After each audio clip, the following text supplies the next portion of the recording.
Well,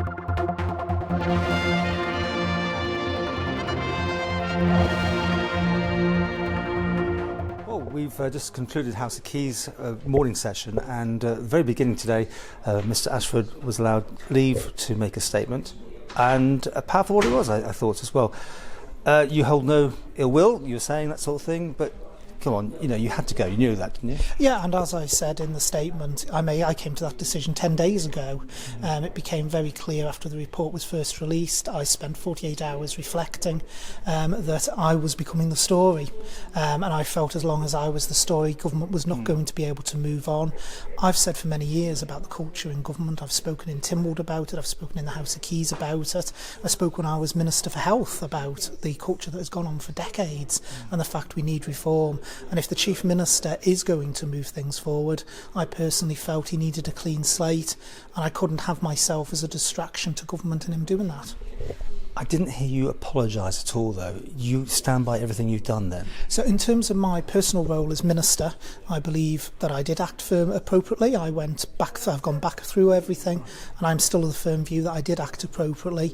As I laid out in my statement, there's a lot of people who don't realise, they see ministers as gods, that we're involved in everything, including day-to-day management, day-to-day performance decisions, that if a decision's been made in a department, a minister must be aware of it or signed off it at some point.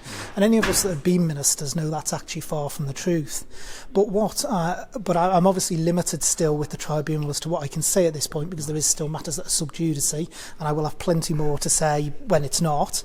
But certainly from my role as minister, but clearly one of the things I will say is the findings of the tribunal are there for people to see. I believe myself as minister, I acted appropriately, but certainly in what appears to have happened within the department, certainly the tribunal findings are saying that there was serious issues within the department. Do you regret not having more communication there with Dr Ranson? Well, actually, I think I did have communication with Dr Ranson. If there is emails showing quite clearly, which were submitted, that Dr Ranson approached towards the end of my tenure as minister. Myself and Dr Ranson had one-to-ones where we actually shared views. But we have to have formal structures in departments, because if people are allowed to just go off to the minister to give their own personal views and ideas, that could be the same for everyone. Why shouldn't other officers be able to do that?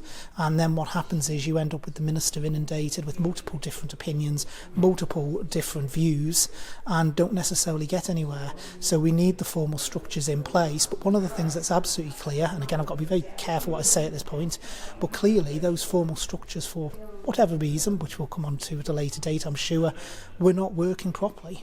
Because the whole point of the formal structures is everyone should be heard and everyone's views should be shared and communicated up the chain. But you were fixed on Dr Hewitt, weren't you? I mean, that was your conduit, wasn't it? No, that's not quite correct. Like I say again, I've got to be very careful what I say, but that's not actually quite correct.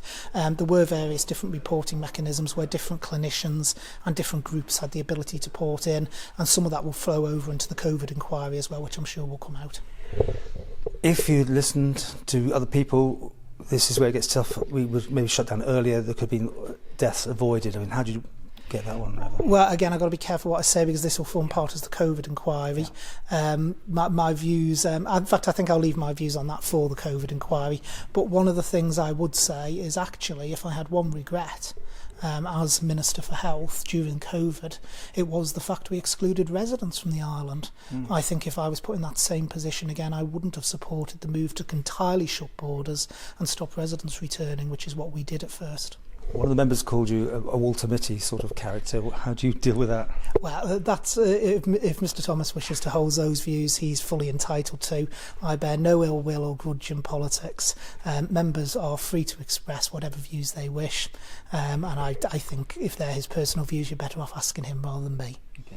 You've gone. Do you think other people, or again, I don't know if you can say it, but other people have had the finger pointed at them as well? Do you think they should do the right thing now?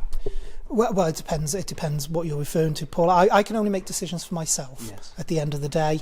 I decided that as a former minister for the department, as the minister at the time when all these proceedings went on, I would become a distraction to government.